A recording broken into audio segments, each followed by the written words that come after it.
प्यारे दोस्तों, आज एक नया टॉपिक के साथ आपके सामने हाजिर हुआ हूँ। किसी दोस्त ने मुझसे पूछा कि मुझे तरह तरह के ख्वाब आते हैं, तो उसके लिए क्या करना चाहिए। दोस्त, सबसे पहले मैं ये बताना चाहता हूँ ख्वाब के बारे में। तो अगर एक ख्वाब आप मुसलसल 3 से ज़्यादा मरतबा अगर आपको ख्वाब आ रहा है, तो आप उसके लिए, अगर कोई बुरी ख्वाब है तो उसके लिए आप रोज़ा रख के जो है आप इस्तिग़फ़ार पढ़ते हुए जो है ना वो कर सकते हैं। अगर ऐसा नहीं है तो दूसरा तरीके ये है कि आप अगर उसके बावजूद भी अगर आपको ख्वाबें आ रहे हैं, वैसे बुरे ख्वाबें आ रहे हैं, तो आप जगह बदल कर सोने की कोशिश करना। अगर आप जगह बदल के सो जाने से जो है ना आपको बुरे ख्वाब नहीं आ सकते हैं।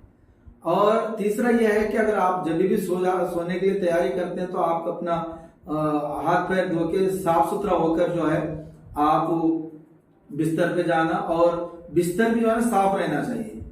कई ऐसा भी दिखने में आता है कि बेडशीट बहुत गंदा रहता है, पिल्लो भी बहुत गंदा है, फिर जो है ना वो बिस्तर के ऊपर वो खाना भी खाते, खाना गिराते हैं। ऐसे जगहों पर जो है ना वो बुरे ख्वाब आ सकते हैं।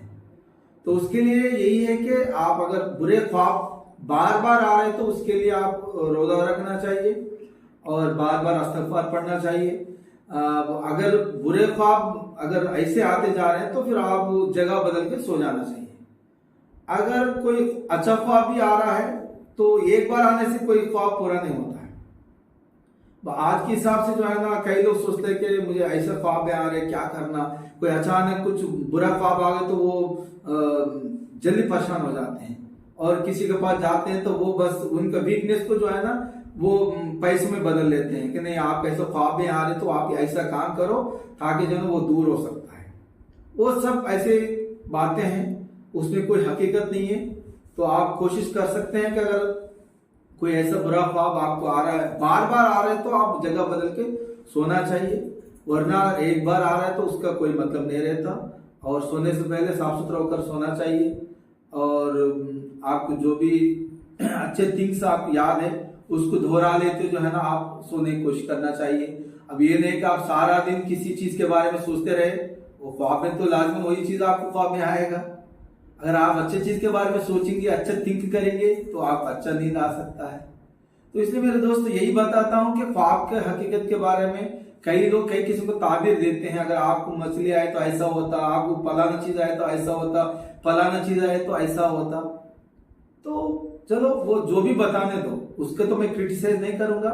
मैं आपको यही मशवरा देता हूँ, अगर आपको ख्वाब है, बुरे ख्वाब है, अच्छे ख्वाब आए तो आप चारों को शेयर कर सकते हैं। अच्छे ख्वाब बार बार रिपीटेडली आ रहा है तो आप किसी को शेयर कर सकते हैं, और अच्छा ख्वाब एक दिन आ गया तो भी वो किसी को शेयर करने की जरूरत नहीं है। बुरे ख्वाब आए तो भी किसी को शेयर नहीं करना, आप उसके लिए जगह बदल के सो जाना चाहिए। तो उस तरह करने से जो है आपको बुरे ख्वाब वगैरह नहीं आ सकता है। तो ख्वाबों के ताबीर के बारे में मुख्तलिफ अफराद मुख्तलिफ रिवायात करते हैं, तो मैं उन सबके उसमें नहीं जाती रही है। बस जस्ट मैं अपने जो फॉलो करने वालों को यही बताना चाहता हूँ कि आप अपने पैसे बर्बाद ना कर लें, वो आप उस वीकनेस ना बना लीजिए। तो लोग जो है ना, किसी ने मुझे फोन करके बताया कि मुझे ऐसा भयानक ख्वाब आया, क्या करना। एक दिन आज से कुछ नहीं होता है। वैसे बोले तो मुझे ख्वाब में अमिताभ बच्चन साहब के साथ डिनर करे तो ख्वाब आता, कभी मेगा स्टार के साथ तो मैं बैठ के डिनर कर रहा हूँ, ऐसे आते रहता। क्या मैं उनके साथ बैठ के खाता क्या? वो अगर उनके बारे में कोई आर्टिकल पढ़े हैं, उनके बारे में कुछ जानकारी के लिए कुछ वीडियो देखे, तो ऐसा ख्वाब आ सकता है। ये नहीं कि बस फलाने के साथ आ गया मैं, ऐसा होता, ऐसा नहीं। बुरे ख्वाब को किसी को भी नहीं बताना। अच्छे ख्वाब को अगर मुनासिब है तो अपने जो वेलविशर से उनको आप सुना सकते हैं, और वो भी बार बार आने पर। तो बस इतने बताते जो है मैं अपने वीडियो को खत्म करता हूँ। ये मैं कहने का मतलब किसी को क्रिटिसाइज नहीं है, और किसी को कोई तकलीफ पहुंचाने के लिए नहीं है। बस जो मालूमात मुझे है वही मालूमात आपको देने के लिए जो है मैं ये वीडियो बनाया हूँ। Thank you so much.